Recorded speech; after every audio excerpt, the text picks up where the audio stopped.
Welcome back to Investing Talk Podcast. Today we've got a stack of analysis pulled together on Centrus Energy, the nuclear fuel supplier. And our focus today is pretty sharp. We're looking at their recent performance, their future outlook, and trying to answer that key question you might be thinking about. Is now a good time to buy Centrus Energy? Now, before we jump in, we always appreciate it if you can take a second to subscribe, maybe hit that like button and drop a comment. And hey, if there's a specific company you want us to tackle next time, definitely leave it in the comments below. We'll add it to the list. Yeah, and maybe just to set the scene for Centrus, it's important to grasp the bigger picture here. This isn't just, any old energy stock. Centrus is really quite strategic. It holds a pretty significant position in the nuclear fuel game, and it's riding this fundamental shift we're seeing. Governments everywhere are kind of waking up to nuclear again, right, for hitting climate goals, but also for energy security. Centrus is right in the middle of that. Okay, so let's dig into the fundamentals then. Ground this in some numbers. How's the financial health looking? Because the data we've seen shows really strong top-line growth, like a 38% revenue jump from 2023 to 2024. That brought them up to $442 million. That's substantial. It really is. And that operational strength, it flowed right down to the bottom line. That's where it gets really interesting, I think. The earnings momentum lately has been striking. Latest quarter EPS, $1.59. The street was expecting, $0.83? Yeah. So that's not just a beat. That tells you analysts were maybe really underestimating their ability to deliver, especially on these key contracts. Okay, so the numbers look solid. Let's talk about the why. What's the competitive advantage here? What makes them stand out in the, let's face it, sometimes kind of sleepy nuclear sector? Well, it really comes down to controlling a specific part of the supply chain and having unique tech. Centrus isn't just dealing in standard uranium fuel. They are the main and right now the only domestic producer in the U.S. of something called HAAU, high-assay low-enriched uranium. ADU. Okay, we should probably spend a second on that. That acronym seems, pretty central to the story here. Why is HAAU such a big deal? Right. So HAU is basically the fuel for next-generation nuclear reactors. Your standard reactors, they use fuel enriched up to maybe 5% uranium-235.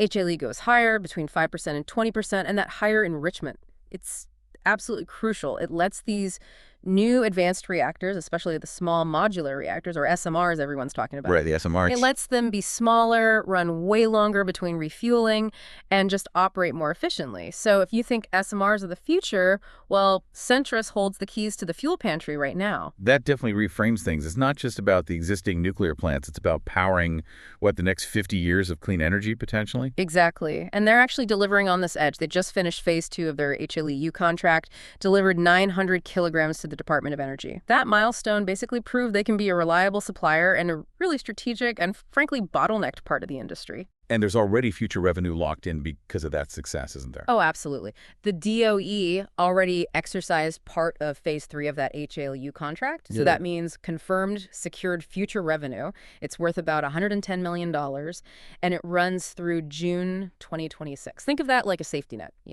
A base level of income in a sector that can be pretty volatile. It guarantees government money coming in, almost regardless of short-term market swings. Okay, so you see the strong financials. You see that core HALEU contract. Yep. But how has the market actually reacted? Because, this is where you got to be a bit skeptical. Centrus stock has had this incredible run, up 463% over the past year. I mean, that screams success, but also screams risk, right? Isn't a 463% rally potentially pricing in way too much good news already? That's the million-dollar question, isn't it? A run that steep usually makes you wonder if it can last. But technically, looking at the charts, the price action suggests it might not just be, pure speculation. The stock's holding a pretty classic bullish pattern. You see those higher lows, higher highs. That usually points to sustained buying, maybe from bigger players, not just retail excitement. And the momentum indicators, what are they showing? Still looking strong? For the most part, yeah. They seem to back up that sustained trend. The stock's trading nicely above its 50-day and 200-day moving averages. That confirms the upward momentum is, pretty solid for now.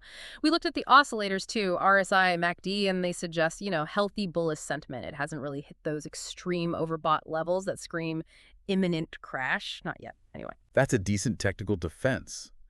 But what about the analysts? We've seen some massive upgrades recently. Expectations are clearly rising. B. Riley, for instance, jacked up their price target from $134 all the way to $221. But then you have JP Morgan initiating coverage at $148. That's a huge gap. Yeah. Why? Is B. Riley maybe baking in some of those rumors about longer-term contracts while JP Morgan is sticking just to the confirmed stuff. I think that difference perfectly sums up the two ways people are looking at this stock right now.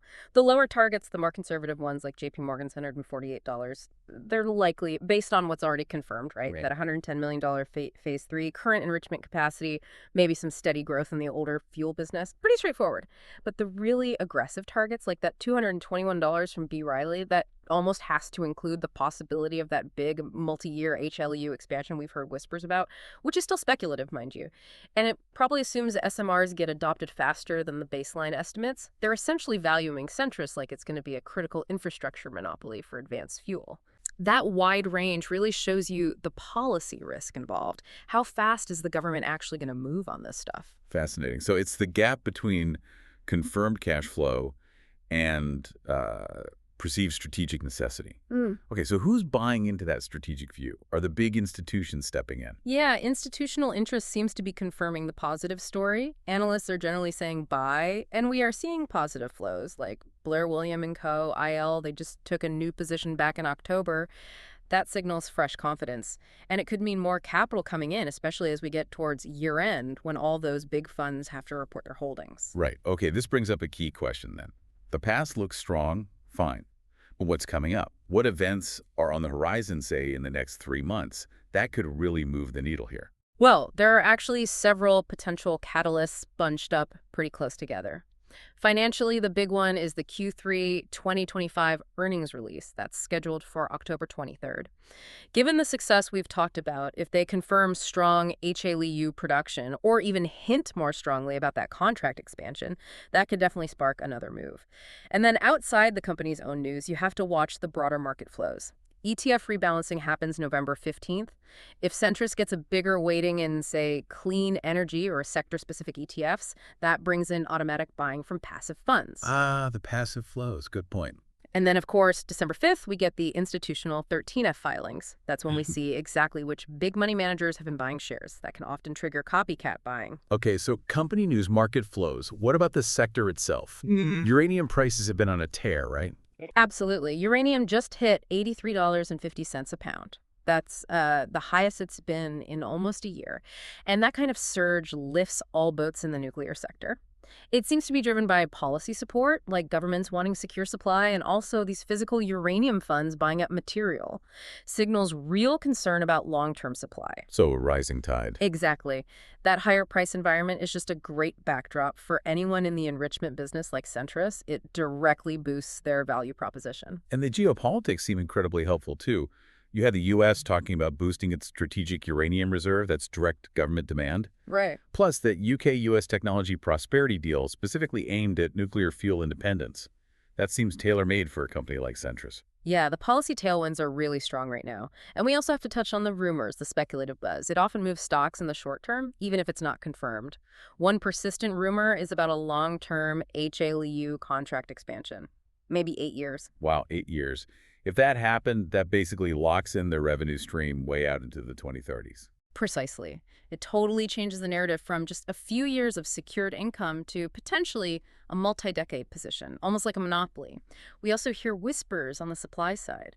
Potential production cuts from major global players like Kazatomprom maybe as we near year-end. Okay, if a giant like Kazatomprom cuts back, that recent uranium price spike could look small in comparison. Oh, definitely. It could create an immediate supply shock, send prices even higher. And finally, with prices up, policy support strong, HLEU being so strategic, there's always speculation about M&A, mergers and acquisitions. Could Centrus become a takeover target for a bigger energy company wanting to lock down that next-gen fuel supply? It's certainly plausible. Okay, so wrapping this all together, what does it mean for you, the listener, thinking about investing? We've heard huge potential upside, but we can't just brush off the risks. We need specifics, not just vague warnings. What are the concrete risks here? You're right. Generic warnings don't help. Centrus operates in this very specialized, very government-influenced sector. That comes with unique challenges. Maybe the biggest one is policy-related, but it's not the contract itself. It's the pace of getting these new advanced reactors licensed and built, both in the U.S. and globally. Centrus needs SMRs to be deployed relatively quickly for that long-term HLEU demand to really take off. If the regulators drag their feet, Centrus's growth story gets pushed back. Right. So the solution, the fuel is ready, but the customers, the reactors, might get stuck in red tape. Classic bottleneck. What about financial risks? Dependence on government funding. That's another key one. You have to recognize the reliance on Congress, on funding cycles. A lot of this momentum is tied to Department of Energy money, national security pushes. If political priorities shift or funding for strategic reserves or reactor programs gets cut, well, that core demand driver for Centrus could slow down fast. And financially, a quick note, our sources highlight that getting really detailed numbers like specific debt levels or free cash flow isn't always easy from the quick look data providers. So for anyone seriously considering this, you really need to dig into the official SEC filings to see the exact debt load and cash generation picture, especially with the kind of investment needed to scale up HALEU production. Absolutely critical due diligence. You need that full picture. But stepping back, if you connect all the dots, the solid financials, that unique HALEU advantage, the positive technicals, the supportive geopolitical catalysts, the overall investment case starts to take shape. You're basically weighing significant political and regulatory hurdles against what looks like a potential structural monopoly in a super strategic sector. So the final verdict, putting it all together, risks and rewards. Is Centrus Energy a buy right now? Synthesizing everything we've looked at, the overall rating comes out as bullish, pretty strong, actually maybe an 8 out of 10. The rationale is just compelling. You've got confirmed strong growth, sustained technical momentum, and multiple catalysts lining up, all driven by this big policy shift towards energy security. And the time frame. Yeah. Is this a short-term trade or a long-term hold? You know, interestingly, it looks potentially attractive for both. Short term, you could trade around those immediate catalysts, Q3 earnings, the ETF flows, the 13Fs coming up. But long term, you're playing that structural growth story, the global shift to cleaner nuclear, and the absolute need for HLEU fuel. It really captures the dual nature of it. Centrus seems incredibly well positioned, almost protected by those HLEU contracts, which are like a strategic linchpin in this whole global energy security puzzle. Yeah, and maybe one final thought for you to chew on. Really consider the long-term impact of that US-UK tech deal and similar moves by allies. And it's still an if, but if those deals really manage to speed up approvals for advanced reactors, the ones needing Centrus's fuel, how fast does that translate into massive sustained demand? If that demand curve steepens sharply over the next, say, 18 to 24 months, it completely changes the long-term revenue picture for Centrus. It starts looking less like a commodity play and more like a vital piece of infrastructure. That's the question that might determine if the stock doubles, triples, or maybe even more over the next 5 years. A powerful question indeed, looking way beyond just the next quarter. Okay, great stuff. Thanks for joining us on Investing Talk Podcast. We'll catch you next time.